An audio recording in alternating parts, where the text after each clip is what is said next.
Bag میں ہی موجود ہوں گے۔ بھلا تمہارے بیگ سے کس نے پیسے نکالنے ہیں، اور پھر تم اسکول میں اتنے پیسے لے کر ہی کیوں آئی ہو؟ اس پر نور بڑے ہی طنزیہ انداز میں کہنے لگی کہ آف کورس میں روز اس سے بھی زیادہ پیسے لاتی ہوں۔ لنچ ٹائم مجھے کچھ نہ کچھ اپنے اور اپنے فرینڈس کے لیے باہر سے منگوانا ہی ہوتا ہے، لیکن آج میں کیا کھاؤں گی؟ میرے پاس تو پیسے ہی نہیں ہیں، پتہ نہیں کس نے نکال لیے۔ میم عائشہ نے ایک ایک بچے کے چہرے کی جانب دیکھا اور پھر خود آ کر نور کا بیگ چیک کیا۔ سچ مچ اس میں پیسے موجود ہی نہ تھے۔ میم نے ایک بچے کو کہا کہ کلاس روم کا دروازہ بند کر دو، کوئی بھی اس کلاس روم میں داخل نہیں ہوگا۔ پہلی قطار میں موجود 4 بچیوں کے بیگ انہوں نے خود چیک کیے تھے، ایک ایک چیز چیک کی، مگر ان کے پاس پیسے موجود نہیں تھے۔ میم نے ان چاروں بچیوں کو کہا کہ وہ ایک ایک قطار میں جائیں اور جا کر سب کے بیگز کو چیک کریں، آخر پیسے کس نے چوری کیے ہیں۔ سبھی لڑکیاں اپنے بیگ چیک کروا رہی تھیں۔ لڑکیوں کی قطار میں بیگ چیک کیے جا رہے تھے کہ ابھی کلاس کی ایک جانب سے لڑکیوں کی تکرار کی آواز آنے لگی۔ یہ تکرار سن کر میم عائشہ نے پلٹ کر اس کونے میں دیکھا تھا جہاں پر 2 لڑکیاں کھڑی بیگ کو چھیننے کی کوشش کر رہی تھیں کہ ہمیں دکھاؤ۔ وہیں نور کے چہرے پر ایک طنزیہ مسکراہٹ تھی۔ دراصل نور کے پیسے تو گم ہوئے ہی نہ تھے، اس نے تو جان بوجھ کر یہ سارا پروپیگنڈا کھیلا تھا تاکہ اس بہانے ماریا کا بیگ چیک ہوگا اور حقیقت سامنے آ جائے گی کہ آخر اس کے بیگ میں ایسا کیا ہے جو وہ اپنے بیگ کو ہاتھ تک لگانے نہیں دیتی۔ میم عائشہ نے یہ شور سنا تو چلتی ہوئی وہاں پر ان کے پاس آ گئیں اور کہنے لگیں کہ کیا مسئلہ ہے، شور کیوں ہو رہا ہے؟ دونوں لڑکیاں کہنے لگیں کہ میم دیکھیں نا، آپ نے خود ہی کہا ہے کہ ہر کوئی اپنا بیگ چیک کروائے، مگر یہ ماریا ہمیں اپنا بیگ چیک کروا ہی نہیں رہی۔ میم عائشہ نے جب ماریا کو دیکھا تو سختی سے کہا کہ پوری کلاس نے اپنا بیگ چیک کروایا ہے، تمہیں کیا مسئلہ ہے؟ بیگ نکالو، سب کو دکھاؤ۔ مگر ماریا نے نفی میں سر ہلا دیا، کہنے لگی کہ نہیں، میں اپنا بیگ چیک نہیں کرواؤں گی۔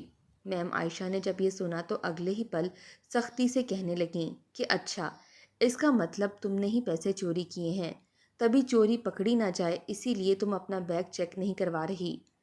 جب یہ بات ماریا نے سنی تو اگلے ہی پل نفی میں سر ہلانے لگی، آنکھوں میں آئے آنسوؤں کو صاف کر کے کہنے لگی کہ نہیں میم، میں نے کوئی چوری نہیں کی، میں بتا رہی ہوں نا، بھلا مجھے کیا ضرورت ہے نور کے پیسے چوری کرنے کی؟ میں تو اس کے ڈیسک کے پاس پہ نہیں جاتی، نہ اس کے بیگ کو ہاتھ لگاتی ہوں، پلیز میرے بیگ کو چھوڑ دیں۔ نور بھی وہیں پر آ چکی تھی، کہنے لگی کہ مجھے اس پر پہلے ہی شک تھا، یقیناً اسی نے ہی یہ گندا کام کیا ہے۔ ایک تو یہ غریب نیچ لڑکی، ہمارے ٹکڑوں پر پلنے والی، اس کی تو اتنی اوقات ہی نہیں ہے جو اس اسکول میں پڑھ سکے، اور اوپر سے یہاں پر ہم امیر لوگوں کے بیگ سے چوریاں بھی کرتی پھرتی ہے۔ نور کے الفاظ سن کر ماریا پہلے سے بھی زیادہ رونے لگی تھی، مگر اپنے بیگ کو اپنے سینے سے لگا کر کہنے لگی کہ میں نے کوئی چوری نہیں کی۔ کیا تمہیں سمجھ نہیں آ رہی؟ میں اپنا بیگ تم لوگوں کو نہیں چیک کرواؤں گی۔ میم عائشہ نے جب یہ دیکھا تو بجائے نور کو منع کرنے کے وہ ماریا کے منہ پر ایک زناٹے دار تھپڑ لگا چکی تھیں، کہنے لگیں کہ ایک تو چوری کرتی ہو، اوپر سے زبان بھی چلاتی ہو، دکھاؤ اپنا بیگ مجھے، ورنہ میں تمہارا بہت برا حشر کر دوں گی۔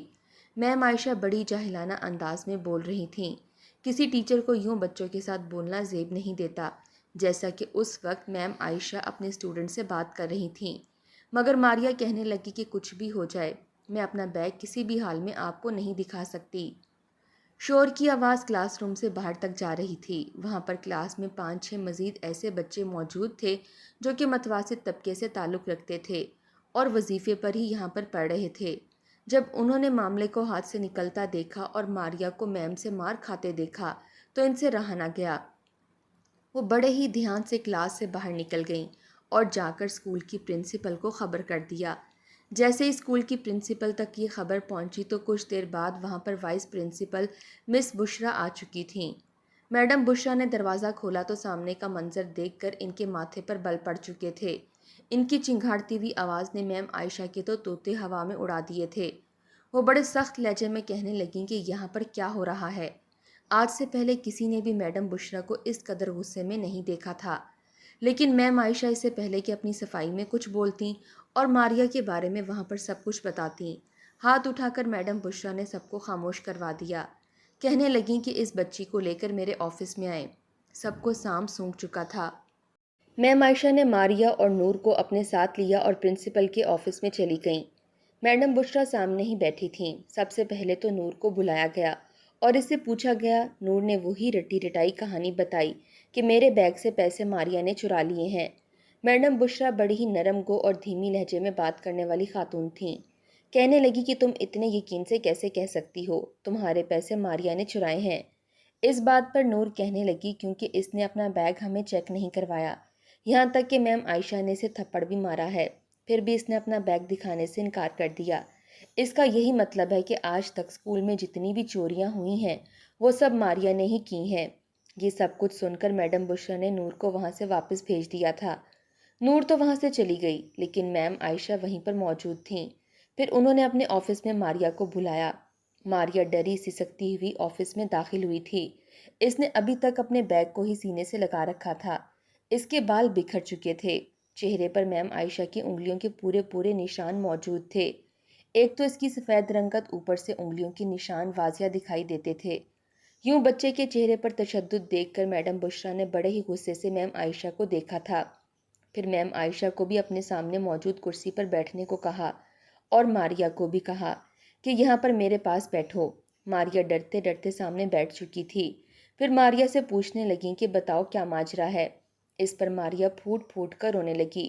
پھر روتے ہوئے کہنے لگی کہ نور میرے ساتھ بہت برا سلوک کرتی ہے، مجھے غریب ہونے کے طعنے دیتی ہے اور اپنی سہیلیوں کے ساتھ مل کر ہم سبھی غریب لڑکیوں کا بہت مذاق اڑاتی ہے۔ ابھی بھی وہ صبح سے میرا بیگ چھیننے کی کوشش کر رہی تھی۔ جب میں نے اسے دکھانے سے انکار کیا تو اس نے مجھ پر چوری کا الزام لگا دیا۔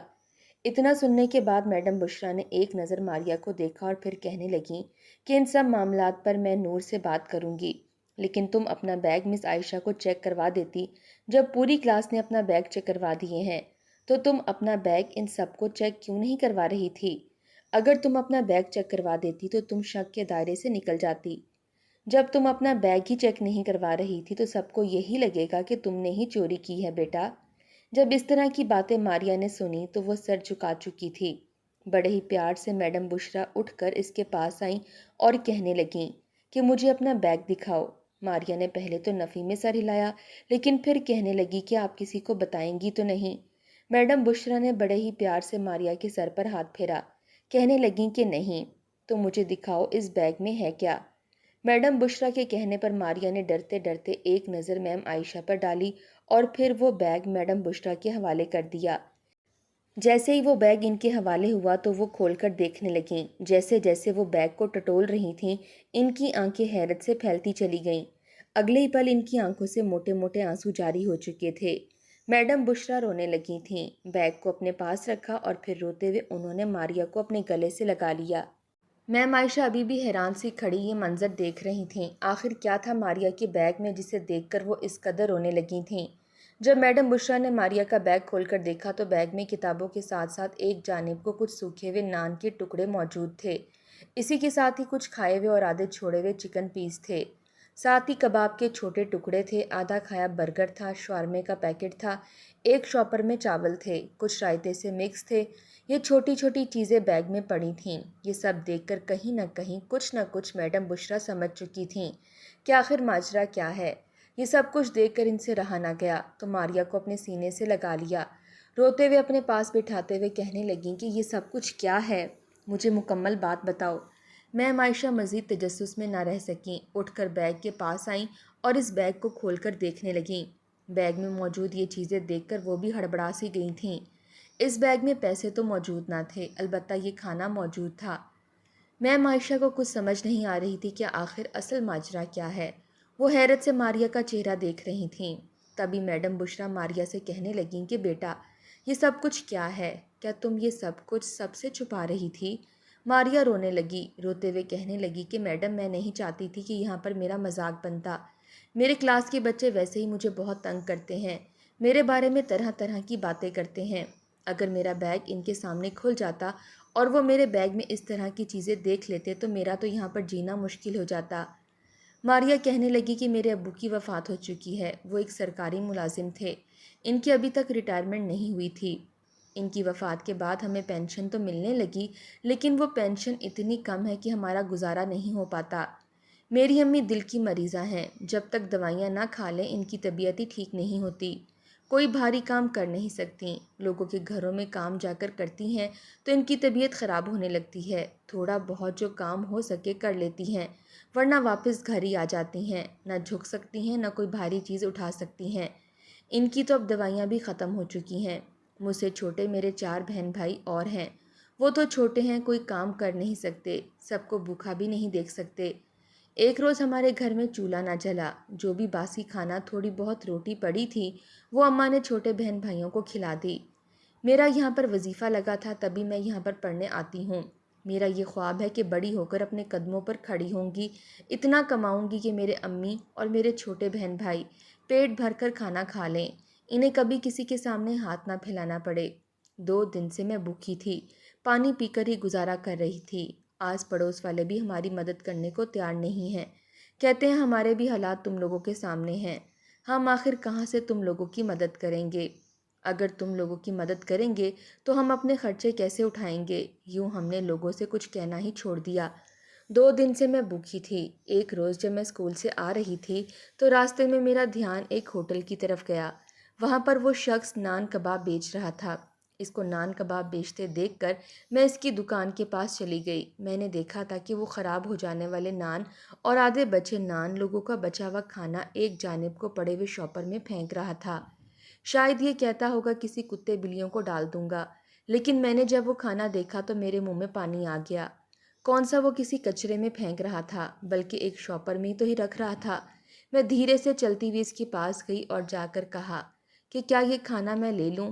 اس نے مجھے حیرت سے دیکھا، کہنے لگا کہ تم اس کھانے کا کیا کرو گی؟ یہ کھانا تو لوگوں کا جھوٹا ہے، اسے تو دکان بند ہونے کے بعد یوں ہی کتے بلیوں کو ڈالنا ہے۔ میں نے اس کی بات سنی تو کہنے لگی کہ مجھے کھانا دے دو، میں اس کے پیسے نہیں دوں گی۔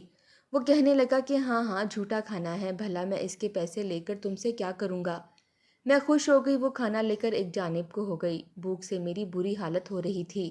پہلے تو میں نے وہ کھانا خود کھایا اور باقی بچا ہوا کھانا میں نے اپنے بیگ میں ڈال لیا کہ جا کر گھر اپنے امی اور چھوٹے بہن بھائیوں کو دوں گی۔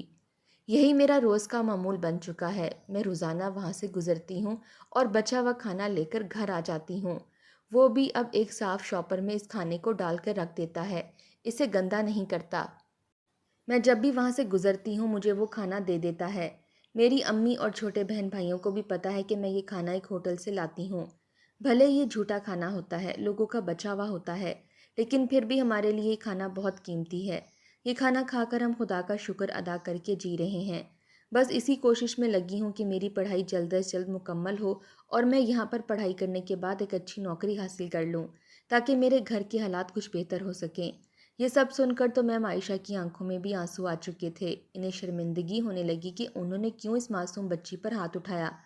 کہانی کا رخ تو کچھ اور بھی ہو سکتا تھا، پھر کیوں وہ اس قدر سخت بنی رہیں اور اس معصوم بچی کو مارتی رہیں؟ میڈم بشرا نے مسکرا کر ماریا کی ہمت بنائی اور کہا کہ 100 میں سے صرف 5% ہی ایسے بچے ہوتے ہیں جو پڑھائی کی خاطر اس قدر مشکلات اٹھاتے ہیں۔ خدا تمہیں ایک نہ ایک دن ضرور کامیاب کرے گا اور میں تمہاری ہر ممکن مدد کروں گی۔ ایسا کہنے کے بعد ماریا وہاں سے جا چکی تھی، لیکن میم عائشہ اور میڈم بشرا کتنی ہی دیر ماریا اور اس کی ماں کے بارے میں کچھ سوچتی رہیں۔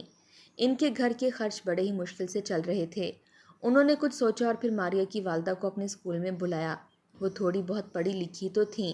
میڈم بشرا نے ان کے ذمہ یہ کام لگایا کہ وہ اسکول شروع ہوتے ہی تمام اساتذہ کے پاس جا کر رجسٹر پر اٹینڈنس لگوایا کریں گی۔ جو بھی ٹیچر چھٹی پر ہوگی ان کے بارے میں آخر میں میڈم کو بتائیں گی۔ ان کو ماہانہ تنخواہ دی جائے گی۔ چھوٹے موٹے کام ان کے سپرد کیے گئے جس سے وہ اپنی صحت کا بھی خیال رکھ سکتی تھیں اور حلال رزق بھی کما سکتی تھیں۔ نور جیسے بچے جو کبھی ماریا اور اس جیسے بچوں کا مذاق اڑایا کرتے تھے، باقاعدہ اسکول میں ایک ایسی تقریب منعقد کی گئی جہاں پر ماریا جیسے بچوں اور ان کے والدین کو ہیرو بتایا گیا، انعام و اکرام سے نوازا گیا اور یہ بتایا گیا کہ ہماری نظر میں بچی امیر ہو یا غریب، ہماری نظر میں سب برابر ہیں۔ ہم دولت سے نہیں بلکہ تعلیم سے، لگن کے حساب سے بچوں کو تولا کرتے ہیں۔ دھیرے دھیرے بچوں کا رویہ ماریا کے ساتھ کچھ بہتر تو ہو چکا تھا، لیکن پھر بھی جس کی جو تربیت تھی وہ دکھاتا بھی تھا۔ دھیرے دھیرے وقت گزرنے لگا اور ایک وقت وہ بھی آیا جب ماریا ڈاکٹر بن چکی تھی۔ اس نے نہ صرف اپنی تعلیم جاری رکھی تھی بلکہ اپنے چھوٹے بہن بھائیوں کو بھی تعلیمی میدان میں آگے بڑھایا، اور آج وہ فخر سے کہتی تھی۔ باقاعدہ اس تقریب میں اس نے اس ہوٹل والے کو بھی بلایا تھا جس نے مالی طور پر ماریا کی بہت مدد کی تھی۔ مفت میں اسے کھانا دیا تھا۔ اگر وہ نہ ہوتا تو شاید آج ماریا بھی یہاں نہ ہوتی۔ اس سفر میں جس جس نے اس کا ساتھ دیا تھا اس نے سب کو بلا کر ان کا شکریہ ادا کیا، کیونکہ وہ ان سب کے بغیر یہاں تک نہیں پہنچ سکتی تھی۔ وہ واقعی ان لڑکیوں کے لیے مثال بن چکی تھی جو کہتی تھیں کہ ہم یہ نہیں کر سکتیں۔